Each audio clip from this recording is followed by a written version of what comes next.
Hello, beautiful people. It's Trina, Scent Gourmand. Welcome back to my channel. It has been a few months. I have had a great vacation in Canada. Just came back last week, dove straight into work, but got so much done in the way of R&R and productivity. I went to 2 conferences. I visited friends and family in Toronto, in Montreal, in Ottawa, and Vancouver. I wrote a course book from beginning to end. I opened an Etsy store for my mom and I to sell some of our wares and products. I created a website affiliated with that. I'll put those down below if you're interested. I got my driver's license renewed, my Canadian driver's license, took care of some taxes, went shopping, and took a break from YouTube, essentially. I have 3 YouTube channels and I did nothing, and it was a good decision because then I could really focus on being present and taking time, much needed time, for R&R. I went to a perfume lab and created a perfume. I went to a candle making store in Toronto also and did that, and I'll show those 2 to you. And I also have a couple of new bags, so very excited to share all that. So let's get into it. So, as your scent gourmand, I guess we should start off with some perfume, yes? So I did do a lot of shopping. I went sightseeing in Toronto, shopping for, high-end perfumes in Harrods. The prices have gone way up, and I don't think I'm going to be buying any luxury perfumes anymore unless they're secondhand. Well, that's always been my case, but definitely more so than ever, I'm not buying retail. Even for the mainstream fashion brands or designer brands, the prices are just ridiculous. So I'm heading more towards now the dupes, the Arabic dupes of famous brands and famous perfumes, because it just makes sense, In fact, I found one store in New Westminster in Vancouver, and I'll talk about that next in my next video, I think, and a few of the places that I also saw, like Harrods, for example, in Toronto. But today I just want to share with you 2 scenty things based on some experiences I had in Toronto. I went to a perfume making lab and also a candle making lab where they let you, play around with the stuff and make your own thing. Really, they set up the limits to what you can make and how creative you can be, because it's just easier to get through it all. But I have no regrets for spending money on those experiences. One of them, the perfume one, I did with a few friends of mine, and yeah, it was fun. So let's start with those 2 scenty things, and then I'll review a couple of handbags that I recently procured, one just this morning, and the other one I've had for a couple of months. So the perfume that I made is from a company called Orris Labs. Here is the little bottle I made, and I decided to go with the following notes. We have bergamot, spicy musk, amber, cashmere wood, spicy rose, cherry, saffron, vanilla, black amber, and smoked tonka, all things that I really love. They recommended some proportions of these particular notes. We could choose up to 10 notes, and they were divided into top, middle, and base. So I didn't have those broken down for you, but we know that the bergamot is the top note. The musk, amber, cashmere, rose, cherry, and saffron are in the middle, and then the vanilla, black amber, and smoked tonka are at the base. And I ended up with this lovely concoction. And I think, I've done perfume, homemade perfume and experiments before, and this turned out pretty good. I'm quite happy with it. It's definitely it's a slightly spicy rose with cherry undertones and cashmere. I don't really smell much saffron, but I like the fact that it's there. I'm a big fan of saffron and amber. So it's a nice fall scent, appropriate for the season we're going into now.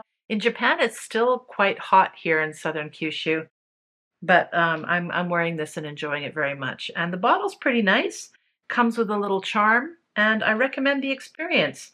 And I think it cost, it was under $100, I think, for the experience. We were there for a couple of hours. They didn't give us a proper lecture, but they introduced us to the organ. And most of the notes that we were working with were not like concrete perfumes. They were just basically blends that they had done. So you can't really replicate on your own what they're doing, even if you have your own organ, because they made accords and you worked with the accords. So even though it's bergamot, probably it's not pure bergamot, it's their rendition of it. Like black amber too. What the heck is black amber? I don't know. It's amber obviously is there, but something is done to it. And spicy rose. I would imagine that's got some pepper in it, but could be something else. But I'm very pleased with it. It reminds me a lot of La Petite Robe Noire that had a cherry note in it, the dark one. Yeah, I think I came rather close to that actually. Very pleased, very pleased. So this is a company called Orris Labs. They have 2 locations in Toronto if you're in the Toronto area. One is, I've got these cards here. One's on Davenport Road, the other one's on Elizabeth Street South in Mississauga. And yeah, if you have a chance to do something like this, I recommend doing it. It's a lot of fun. If you already have some perfume background, though, I don't think you're going to learn a great deal. It was just for the fun of it. But if you're new to perfume, definitely you will learn a thing or two, I think. And they called, everybody has different names for opening, middle, and bottom notes. What did they call them here? I don't think I took notes on that. When I did the Kandl experiment, though, at a different company called Kandl, they did have different names for their top, middle, and base notes. They called them crown, heart, and root. And this experience with the Kandl was even more controlled. We chose 1 from 5 possible top note accords, and 1 from 5 possible middle note accords, and 1 from 5 possible base note accords to create our Kandl. Mine turned out pretty nicely. I called mine Morning Wood, which is a little bit cheeky and fun, but I don't think the name is quite appropriate for this Kandl. It's a little too sweet and soft to be called something like Morning Wood. Bergamot top, aromatic mix notes in the middle, and a forest noir woody base note. So these are the notes I chose for that from the card. You can see T1, M5, and B3, and all the other possible notes I could have chosen. I actually was a little bit disappointed with the Kandl experience that I had in Toronto because I really, I make candles. I don't make perfume, I make candles. I was hoping to learn more, and it really was more of a beginner course. If you flip over this card here, you can see that there's a second experience you can have with them with a different scent palette to choose from. But essentially, it's a little bit more expensive. You can get a discount for the second one, but the reason it's more expensive is because you get fancier jars with stones on them, and you can put precious stones on the top. You just get more exposure to different scent profiles. I have to say that the vessel that they gave was very nice quality, beautiful. The top, it's a solid metal top. The even the label's really, really nice. So, I mean, this was over $100 for this course, and I enjoyed it. I mean, some candles are more than $100, aren't they? So you get to spend a couple of hours and make your own candle. One thing that really surprised me making this candle is how cool relatively the wax was when you pour it, because usually when you pour wax, like I work with coconut wax, so you can mix your scent together with the hot wax relatively at a high temperature and it won't affect the scent. And you can also pour it at a fairly high temperature. That's why I like coconut wax so much.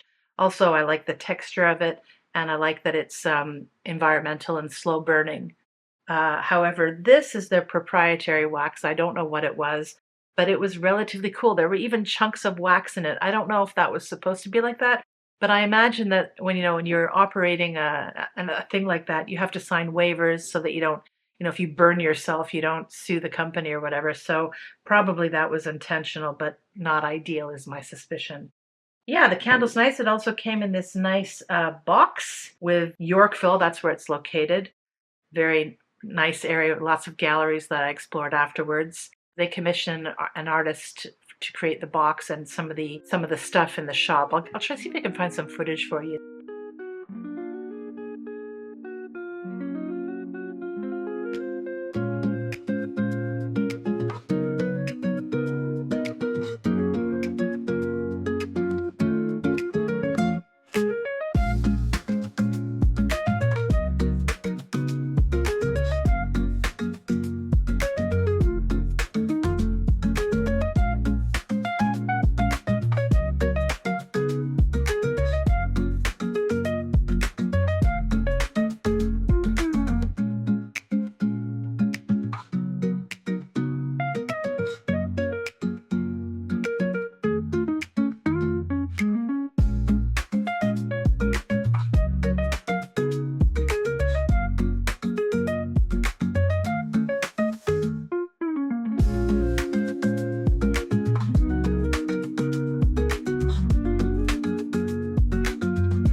And I did buy, ooh, how many other perfumes? One, two, three, four, more than four, actually. I got some gifts as well, perfume gifts. So I did do a lot of perfume window shopping, and I did spend a little bit of money on perfume at the end, but we'll save that for another video.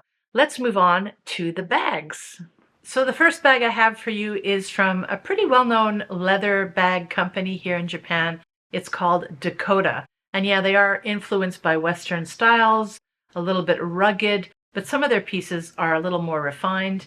And this is a piece I found sort of coincidentally. You know, I've always mentioned that I'm not a fan of the Birkin, but I have been curious about it. So I got this, which is very Birkin-esque. It's a 35. It would be a Birkin 35.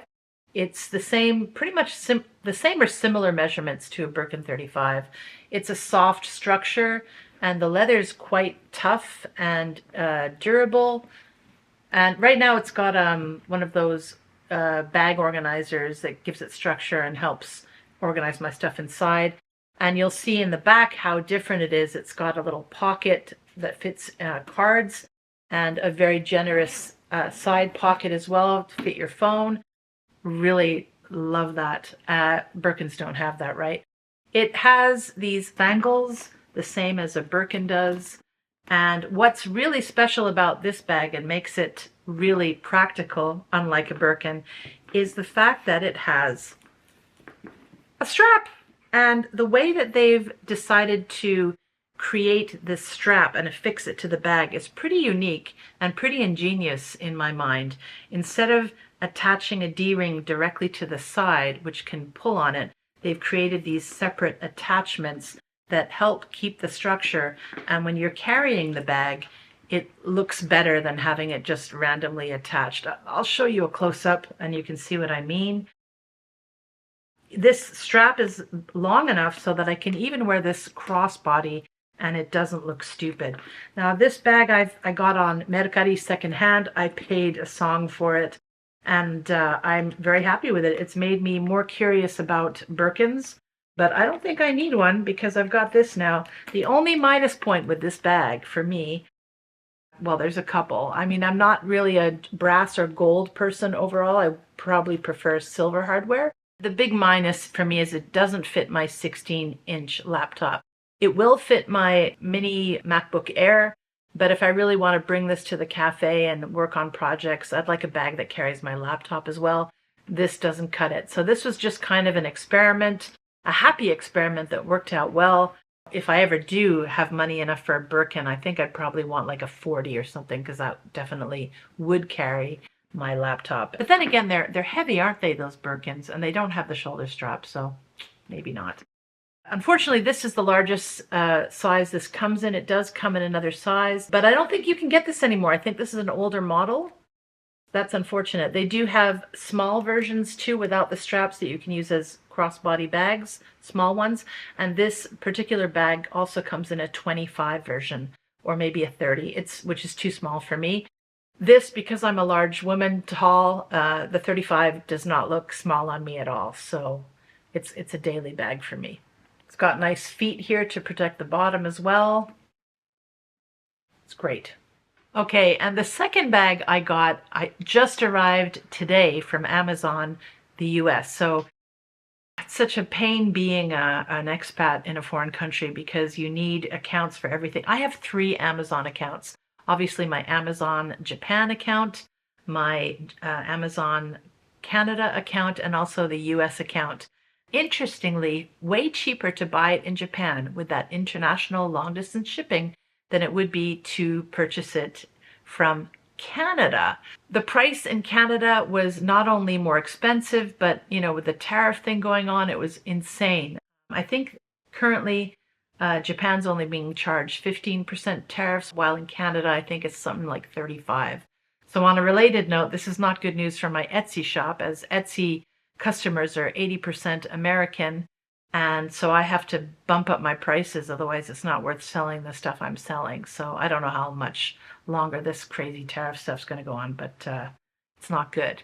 Anyway, the bag that I purchased is an exact dupe of the Carla Rockmore sling bag, which I've been lusting after for a while. If you don't know Carla Rockmore, she does a lot of short videos, I guess probably on TikTok as well. She's based in the US and she's got a very fun personality and she's got heaps loads of style. She's probably around my age, maybe a bit younger, but I love her. She's great. So she created this sling bag that I think for a plastic bag, it is vegan leather, is overpriced. And this one you can get on Amazon in the US for $25, which is insane. So I'll show you some pictures of the bag, because it's hard to show the whole thing on camera here, on the Carla Rockmore site, so you can get an idea about what it's all about and see her. I recommend checking her out on YouTube or TikTok if you can. She's enjoyable. I go on and on about this on my channel, about how difficult it is to find straps that are long enough to accommodate me. But what's great about this bag is that it comes with a short strap and a long strap for a crossbody. And what they don't say, which is what I assumed you could do, and you can, is you can join them to make one massive strap, which is perfect for me. So I happen to have the exact same device as was on the original bag. So I just interlock them together and voila, I have a very long strap. It's perfect. And what I really appreciate about this bag, not only the price, but the fact that the leather, it's plastic, is so nice to the touch and thick and juicy. I mean, it's hard to distinguish it from real leather. And I'm not one to ever say anything like that. I think it's a very nice quality bag and it's comfortable. Oh, see, I can show it to you here. Look at this thing. You could put bottles of water in either side of it. It doesn't look that impressive or interesting when it's laid out like I'm doing right now. It just looks like a giant sling bag. You know those Bottega Veneta? There's an oversized version of their Jody bag, and I think it was sold for just a brief minute and then they got rid of it or it sold out or whatever. It's this massive, big, thick leather thing that must weigh a ton, but I really like the hobo look of that. And I like the way that it distributes the weight around your body so it doesn't feel like you're carrying as much. Wearing this on my person with all the stuff, and I've got it loaded with my regular stuff and more, it feels much lighter because it's kind of spread out on my body. So I suspect I'm going to get a lot of use after that. And in a close-up, you can see that there are two inner pockets to slide in your phone and maybe a document. And on the other side, there is a zippered section. And it also comes with a little pouch, which is cool. I can organize my stuff inside as well. Very happy with the purchase. I would even consider buying it in another color. So if you're a fan of this sling bag style, don't want to spend the retail Carla Rockmore prices, I reckon you should go for this.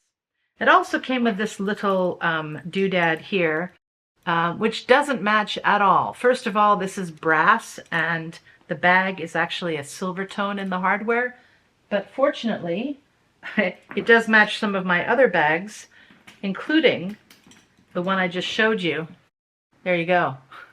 Now, I'm probably not going to use it. I'm probably going to give it away or sell it because I'm not one for little dangly pieces. The quality's pretty good though. It reminds me a lot of Coach. You know, Coach has some really nice pieces, very much the same sort of style and quality. So if you like jingle jangles, there's another bonus you can get with your Dupe Carla Rockmore purse. Yes, my hair is very purple and gray right now. Don't worry, that always happens when I first dye it, but I did change products when I got home. I found this Schwarzkopf got to be bonding metallics, and there's nothing metallic about my hair, nothing silvery. It's just like a dark gray.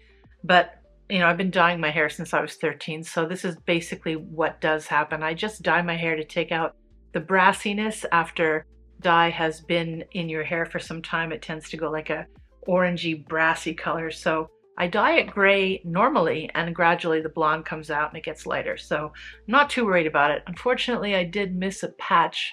Hopefully, maybe you can see it, but there's some white hair coming through, like light white.